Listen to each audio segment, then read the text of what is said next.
ఓం సాయిరామ్. సమస్త సద్గురు సాయినాథ్ మహారాజ్ కి జై. హలో అండి, అందరూ ఎలా ఉన్నారు? బాగున్నారా? శ్రీ షిరిడి సాయినాథుని కృపా కటాక్షాలు మీకు మీ కుటుంబానికి పరిపూర్ణంగా ఉండాలని మనస్ఫూర్తిగా ప్రార్థిస్తున్నానండి. అయితే ఈరోజు మన సాయిబాబా గారు షిరిడీలో వేప చెట్టు ఉందండి.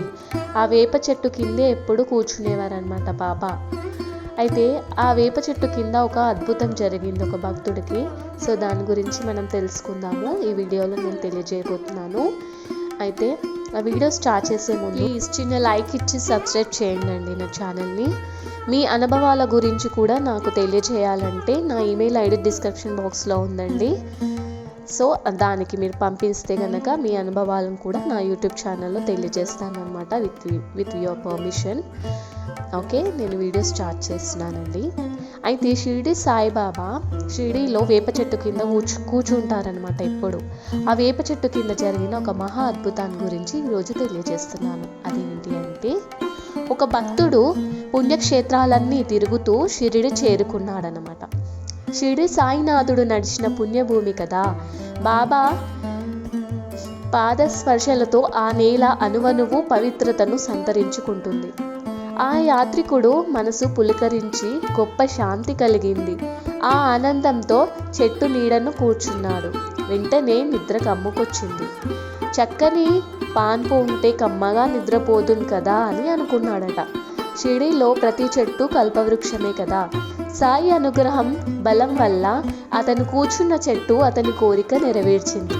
వెంటనే హింసతూలికా తల్పం ప్రత్యక్షమైంది. దానిపై హాయిగా పడుకొని అలసిపోయి ఉన్నాను. ఎవరైనా వచ్చి కాలు ఒత్తితే బాగుండు కదా అని అనుకున్నాడట. వెంటనే ఆ కోరిక కూడా నెరవేరింది. మళ్ళీ కొద్దిసేపటికే అతనికి ఆకలి పుట్టిందట. అయితే భోజనం చేస్తే బాగుండు కదా అని అనుకున్నాడంట మనసులో. అనుకున్న వెంటనే తక్షణమే పంచభక్ష పరమాన్నాలు అతనికి విందు చేశాయట. దేవుడు ఇన్ని భోగాలు ఇచ్చాడు కదా, మరి భాగ్యం కూడా ఇస్తే నా చింత తీరిపోయినట్టే అనుకున్నాడట.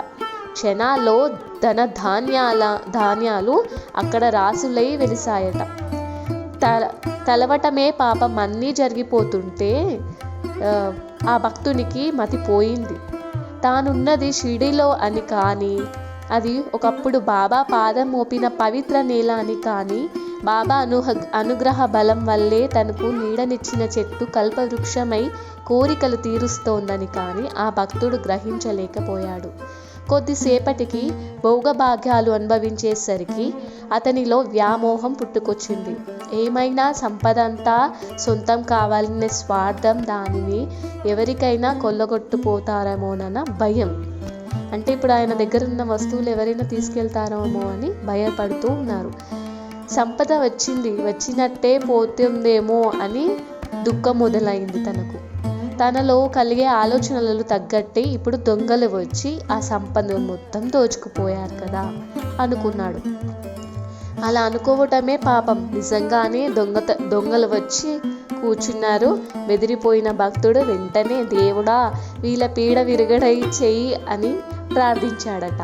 ఇప్పుడు ఆ భక్తుడిలో ప్రాణభయం మొదలైంది. ఈ ధనాన్ని కాపాడుకోవాలి, ఇంకా ఎక్కువ కాలం జీవించాలి. ఈ లోపలగా ప్రాణం పోతే ఎలా? ప్రాణం పోదు కదా అనుకున్నాడు.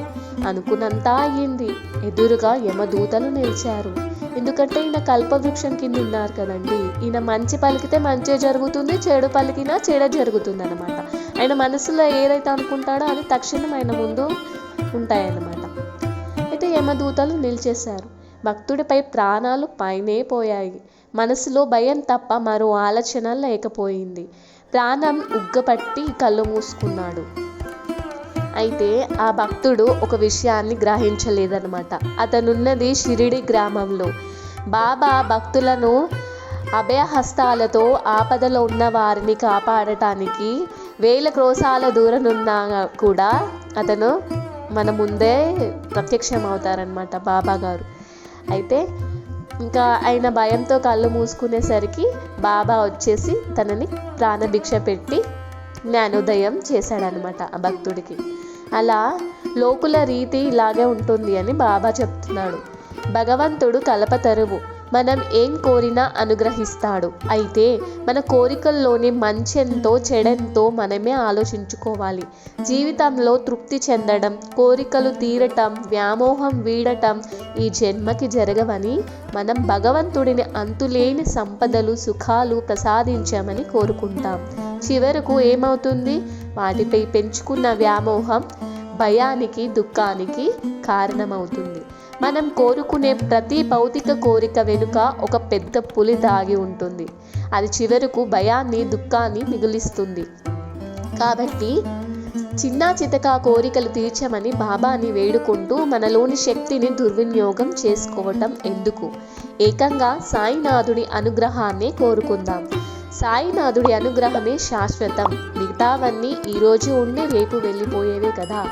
సాయి తత్వమే శాశ్వతం. మనం దానినే ఎంచుకుందాం. సాయి పదంలో నడుద్దాము. సాయి చెప్పిన మంచి మాటలను ఆలకిద్దాము. వాటిని ఆచరించి జీవిత పరమార్థాన్ని సాధిద్దాము. సర్వే జనా సుఖినో భవంతు. లోకా సమస్త సుఖినో భవంతు. Thank you so much.